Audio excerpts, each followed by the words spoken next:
Жазира, мен балық қатты жегім келіп тұр, балыққа жерікпін. Кәдімгі өзеннің жағасында отырып алып, сазанды ұстап, свежий түрінде кәдімгі қуырып жегім келіп отыр. Тоқта құрбым, қазіргі айда бізде балық жейміз деп айыппұл жегуіңіз мүмкін. Себебі қазір уылдырық шашатын ай дейді, яғни қазір тыйым салынып жатыр. Білетін шығарсың енді сені. Өкінішті. Иә, достар, балық аулауға қазір мамыр айынан тыйым салып жатыр деп естіп жатырмыз. Бұл қанша уақытқа созылады, оның әкімшілік айыппұлдары саны қанша, қалай болып жатыр, осы жөнінде сөйлеспекпіз. Бүгінгі подкаст қонағы балық инспекциясы шатысып отыр. Маманы, иә. Тоқтаңыз. Бас маманы. Иә, бүгінгі подкаст қонағы балық инспекция бөлімінің инспекциясы ода, балық инспекциясының өкілі Бергалиев Махамбет Хамидоллаұлы. Қош келдіңіз. Енді бүгін біз таза ауада өткізіп жатырмыз. Таза ауада өткізейік деп. Қош келдіңіз, келіскеніңізге рахмет. Енді достар, бүгінгі бізде кезекті подкаст деп айттық қой. Инстаграм желімізге тіркеліңіз, бізді қолдаңыздар, лайк басып кетіңіздер. Махамбет ағай, енді сізге қазір осы ең бірінші сұрағымыз осы тыйым салу туралы. Осы қай уақыт аралығында болады, неге шектеулер қойылып жатыр, сол себептерін айтып кетсеңіз. Алдымен енді сіздерге ризашылығымды, рахметімді айтқым келеді. Осы мына біздің жұмысқа, мына табиғатты аялау бағытында көңіл бөліп, уақыт бөліп, мынандай табиғат аясында мындай кеш ұйымдастырып жатқандарыңызға. Енді жұмысымызды бастайық. Банағы сұрағыңызға, мынау қазір тыйым салу, шектеу, уылдырық шашу мерзімі 13 мамырдан биыл 2026 жылдың мына Жайық өзенінің айналасындағы жайылып шыққан, Жайық өзенімен қатысып жатқан әртүрлі көлтабандар 13 мамырдан биылғы жылдың 15 маусымға дейін. Бір айдан енді қымқа көптеу. Ал басқа облысымыздағы басқа суларда онда 1 мамырдан 31 мамырға дейін. Ал келесі жылдар енді бұл негізінде 10 сәуірден басталу керек еді. Бірақ заң шыққанмен заңды күшіне енген күні 13 мамырдан болды. Сондықтан биыл 13 мамырдан алып жатыр 2026. Ал келесі жылдары 13 сәуірден 15 маусымға дейін. Бүткіл Жайық, Балай өзенде бөлінбейді, облыс бойынша сондай. Бұл шектеу жалпы балықтың түріне байланысты қойыла ма, әлде жалпылама шектеу бола ма? Жалпылама шектеу. Түсінікті. Облысымыздың қай жерлерінде балық аулауға болмайды, осы орайда рұқсат етілген жерлер бар ма? Рұқсат етілген жерлер ме? Қай жерге шектеу, қай жерде рұқсат? Банағы айтқан енді облысымызда шектеу банағы мына Жайық өзенінде, Жайық өзенінің шыққан жайылым суларында, су тоғандарда, көлтабандарда, яғни жайықпен қатысу болу бар мүмкіндіктері. Ол қалай деп түсінуге болады? Жайықтың айналасында кейбір жайылып шығып, тұйықталып қалған тоғандар да болады. Онда да болмайды бәрібір. Сосын басқа қарасулар деп айтады көбіне. Мына Қараөзен, Сарыөзен оңтүстік аудандардағы, мына жерден мына Барбастау дейді, әртүрлі сондай олардың бәрінде 1 мамырдан 31 мамырға дейін. Сосын және Шаянға мүлдем болмайды 1 сәуірден 15 маусымға дейін. Енді банағы айтқан қай жерлерде балық аулауға болады деген сұрағыңызға, ол мына тауарлы көлді балық шаруашылығы дегендері болады. Сосын барып мына садковый дейді ғой, енді тор қоршамалы балық шаруашылығында тек онда ақылы. Ал бүгінгі таңда мына кейбір отбасылары қиындау, төмендеу жағдайлар төмендегілерге әрине мына шектеу уақытында бұл проблемалар әлі қарастырылмаған. Ол жоқ. Бәріне бірдей мүлдем. Банағы айтқан тауарлы көл балық шаруашылықтарында болады, тыйым салынған, ол жерге тыйым салынбайды. Бірақ айыбы тек ақылы. Осы заңсыз балық, осы шектеуге байланысты заңсыз балық аулағандарға әкімшілік жауапкершілік болады. Онымен қоса, оны айыппұл сомасы қандай, сонымен қоса жаңағы қылмыстық жауапкершілік қарастырылған ба? Бірге қарастырылады. Ол енді банағы әкімшілік айыппұл, жай айыппұл деп айтамыз, жеңіл түрі айыппұлдың. Ол деген әртүрлі қармақтар, мына жылтырауықтармен аулаған болса, олардың жеңіл түрі дейді. Ол деген 10 айлық есеп көрсеткішке дейін айыппұл салынады. Сонда қармақпен байланысты. Иә.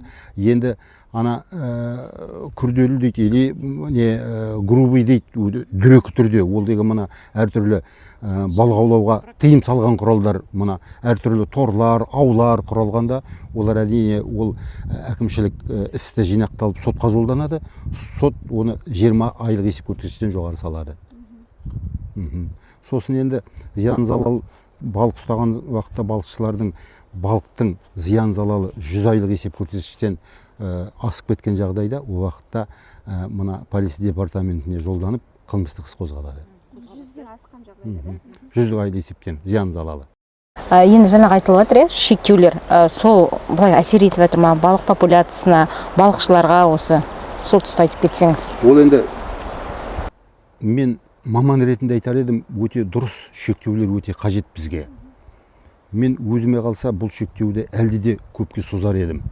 Жыл 12 айдың тек қана 2 айы мына балық шашуға тыйым салынып, балықтардың уылдырық шашып, ұрпағын жалғастыруға уақыт беріп тұр. Бұл да жануардың түріне жатады ғой балықта. Себебі мына уылдырық шашуға әсіресе аналық балықтар уылдырық шашар алдында дайындануы бар. Уылдырық шашып, уылдырық шашқаннан кейін әлсіреп, әлін жинауға.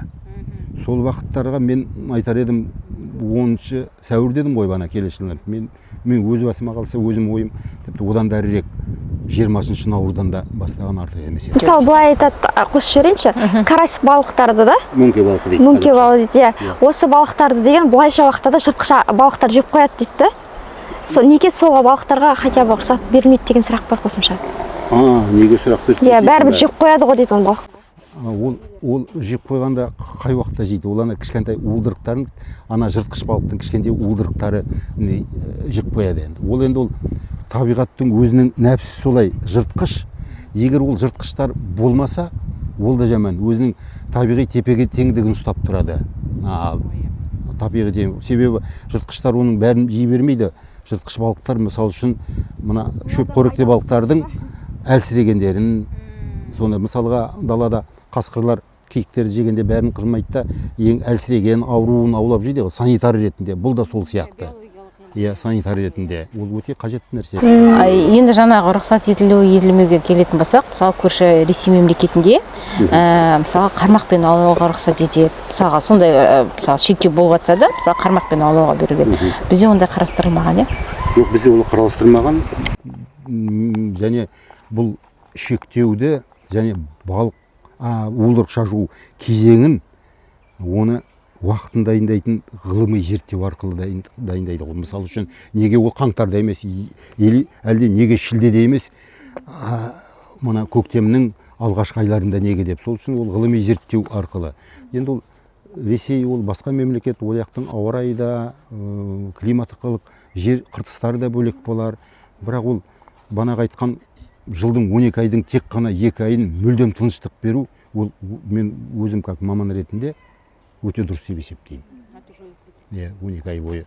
Оның бәрін біздің басты мақсатымыз тек қана біздің мекеме емес, халық болып, бұл балық қорын болашақ ұрпаққа сақтап қалу, жалғастыруда ғой. Сол мақсат. Қазір осы жайықта балықтың қанша түрі бар? Енді жайықта ұсақ тұқымдас, сосын бекіре тұқымдас дейді. Ұсақ тұқымдасты халықтың аузымен айтқанда қара балық деп айтады. Халық тілімен айтқанда банағы бекіре тұқымдасты қызыл балық деп айтады. Шортан мен сазан айырмашылығы қалай? Шортан енді ол шортпан, мысалы үшін ана тұқымдасына жатады. Сазандарын айтады деуған ол жыртқыш емес, ол деген шөп көректілер. Ал мына шортандар алабаға несіне тобына жатады. Шортандар, олар жыртқыш болып келеді. Осы орайда бір сұрақ қойып жіберейінші, манағы неге байланысты? Бөлінеді дедіңіз, аулау түріне байланысты да? Қалай? Аулау түріне байланысты, деңгейіне байланысты, қарудың, қармаққа байланысты. Неге қармақпен аулауға болады да, шаншқымен аулауға болмайды, шаншып аулауға?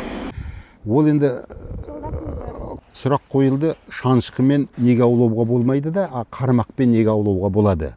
Ал шанышқымен банаға айтқан енді балықта жануарларға жатады түріне. Яғни шанышқымен аулау деген сөз балықты қорлау деген сөз. Бірін шанышып алса, екіншісін шанышудан қайсы бір бәрі болмайды, ол жырылып шығып кетеді де, ол қор болып сразу өле де қалмайды. Сол маңды әртүрлі ауруға, өз ауруға шалдығады. Сол маңын ол ластап болады. Сондықтан ол шанышу деген өте дұрыс. Бұл даже тыйым салынған, ол көп нетілгесі ол қылмысқа да тарту керек. Дұрыс, түсінікті, рахмет.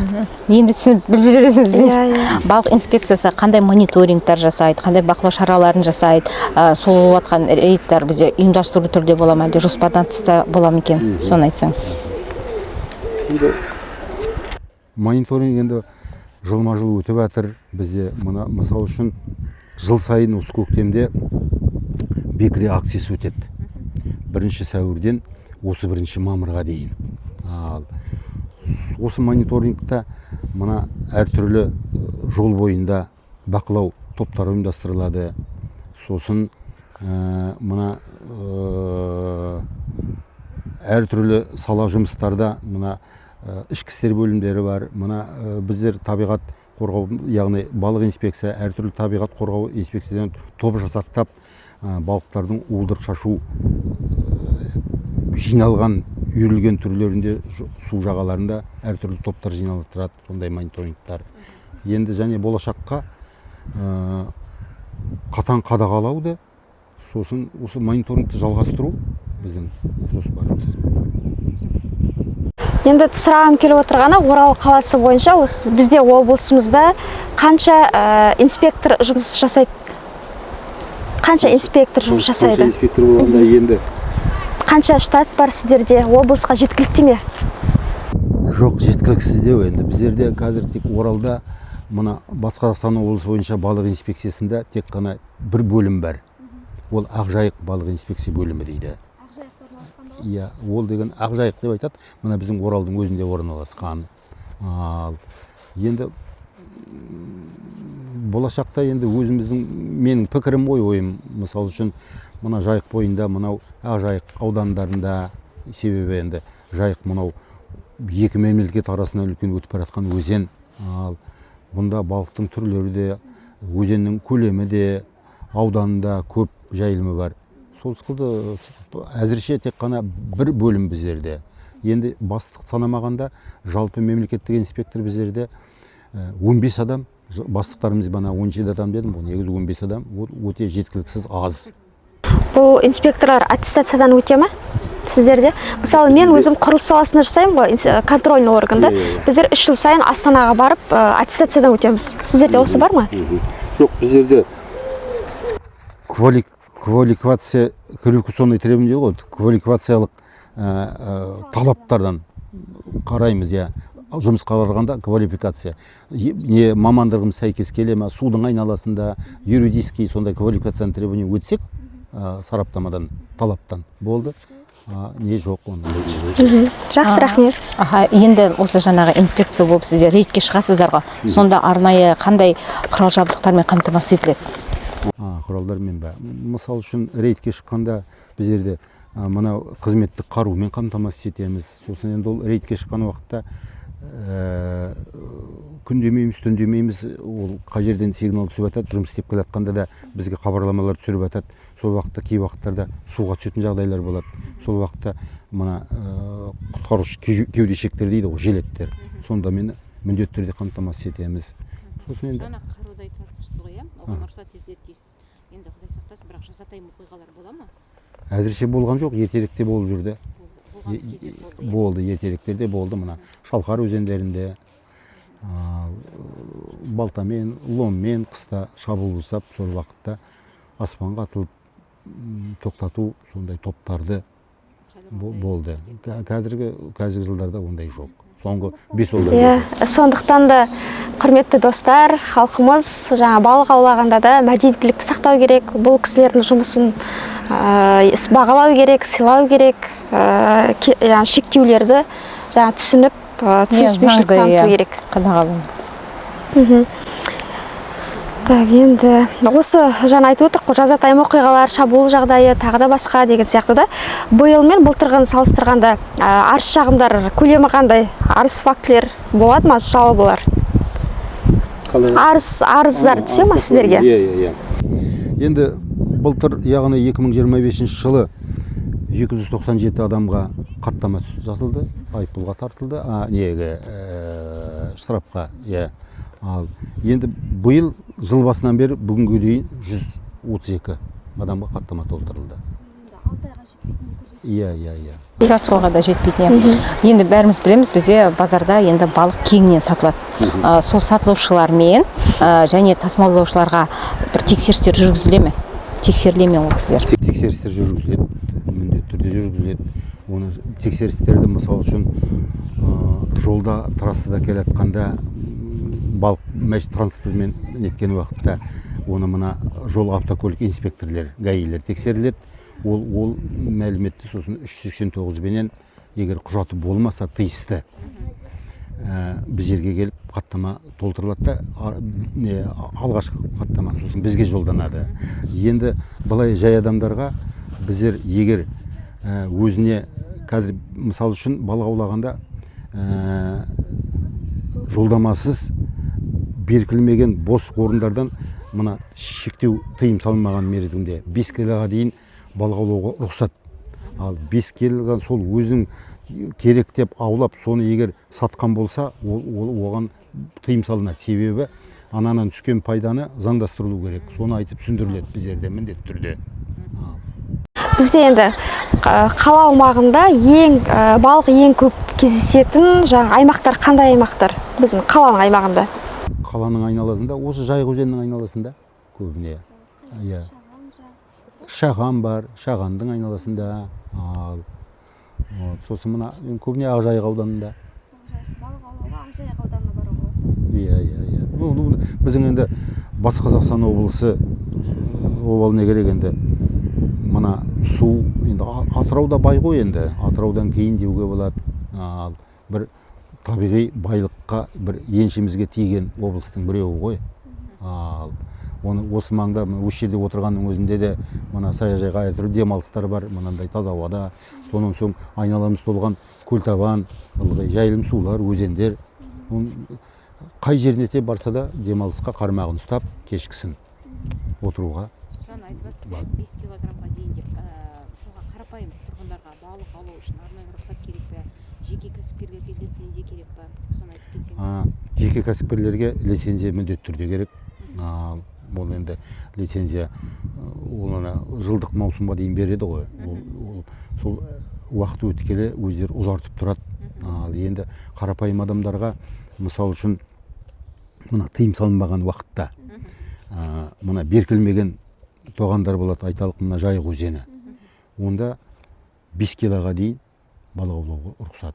Тек айтып кетерім халыққа, мына кешегі 13 мамырдан бастап түнгі уақытта кешкі түнгі 22:00-ден таңғы 6-ға дейін қазір балық аулауға жоқ, тыйым салынды. Лицензияны береді? Лицензия? Иә, жаңа кәсіпкерлерге. Кәсіпкерлерге иә беріледі, лицензия беріледі.